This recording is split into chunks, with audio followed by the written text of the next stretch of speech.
Hello there. Harry Potter and the Deathly Hallows, Part 1? That's right. I'm about to monologue, son. Don't forget to like and subscribe. Now, I'm not a big fan of when they split up a book into two parts. I mean, because that normally means that one of them's going to be worse than the other. And yeah, this one turned out to be worse than the one that came after. At least the one that came after was an entire dream sequence, which is meaningless. So, yeah, he's on the search for the Horcruxes, the task he was given to do by Dumbledore, which he has no clue how to do it. He was given... Yeah, it's like you're given an impossible task and asked to do it, and you're given no information on how to do it. Yeah, I could understand why Ron was so annoyed. But at the same time, because Ron and him have another falling out like they did in the Goblet of Fire. It's like history repeating himself. Hermione is the one sticking next to Harry because when the best friend runs off because. So it basically repeats itself over again. I did prefer how in the book, I'm sorry I keep doing this, where the reason why because Harry keeps saying Voldemort's name. Harry isn't afraid to, Harry isn't afraid. I don't know why I was thinking of Ron. Harry isn't afraid to say Voldemort's name, yet it's bewitched. So every time he says it, Death Eaters show up, or Snatchers show up, to get whoever said his name.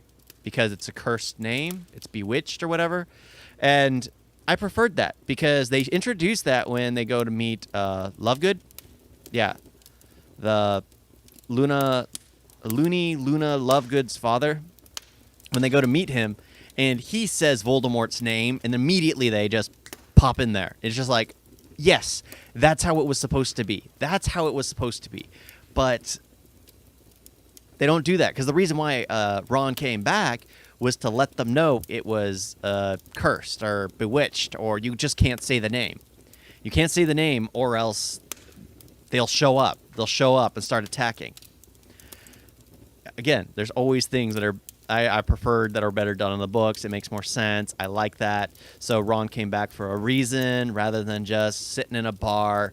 And then the put-outer, Deluminator, basically letting him hear things. I mean, I guess. Oh, man. Yeah, but it's just like this one was the slower of the two, because I was expecting, if anything, flesh out the combat a bit more, show a bit more of the fight at the Malfoy's mansion. I guess it was at the Malfoy's. Yeah, show the elves' power, because the fact that Dobby can get in anywhere, it's just like, you could, like, I enjoyed that line. Hermione's like, you disapparated in here. It's just like, of course I can. I'm an elf, because house elves can. But this is the thing. I really wish they introduced more of Dobby's relationship with Harry, Ron, and Hermione, because immediately they're like best friends. And I understand that. You freed him from slavery, from the Malfoys. And here he's returning to his former master's home to escape with the prisoners. I mean, that's a huge arc there, where he's going back to where he was beaten, where he was abused, to free his friends. And it would have been nice to show a bit more of Dobby's story through the movies. But I understand that they're movies, which is why I like the series better. If it was done as a series, I would absolutely love every bit of it, if it was done right. I would still complain about the few things about, like, the pensive, the being able to go into mines, time travel, the truth serum, all those little things to find out that Voldemort is still alive. They could have used to prove the fact that he's still alive, because that is a huge hole in the story.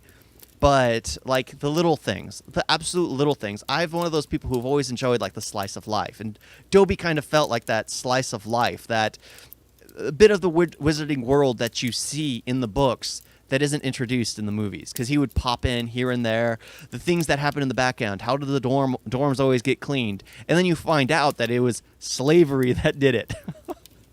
At least in Hermione's eyes, because to her, she's from the Muggles mindset. Yeah.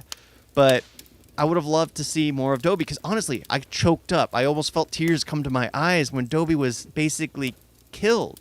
He died in Harry Potter's arms, literally happy he was dying in the arms of a friend, surrounded by friends. It's just like, oh, I'm getting choked up thinking about it. It tugs at the heartstrings, and it's just like, in that moment, I wish I would have seen more of Dobby. In that moment, you hate the fact that you're losing him forever, especially when you know there was so much more to his story. And it's gut-wrenching. That's the thing, is like, I felt more for when Dobby died than when Dumbledore did. Because it was Dobby. He's a free elf. And it's just sad, disheartening to see him go in his friend's arms.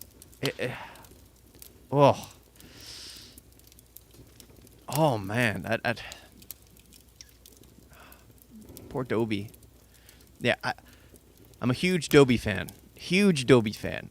I would love to be friends with an overly powerful elf. It makes you wonder about the Wizarding World. How did elves become the slaves when they technically are far more powerful and obviously have far longer lifespans than the regular mages or witches and wizards? How? That's a curious thing that's put into the world, and that's actual world building right there that you would love to learn. I mean, I would love to find out how did they fall into that category? What made them do that? And why did that elf, and this is going back to the books, in the Goblet of Fire, when they're at the tournament, basically tell Harry that he made a mistake freeing Dobby. Dobbies are meant to basically be served. They're meant to serve. And that's technically what Dobby continues to do. He continues to serve, just seeing it as being free, because he's paid. Yeah. Ah, Dobby. I probably need to do a video on just a remembrance of Dobby. I think that would be nice. Pay my respects to the free elf. Thank you all for watching. Talk to you next time. Toodles.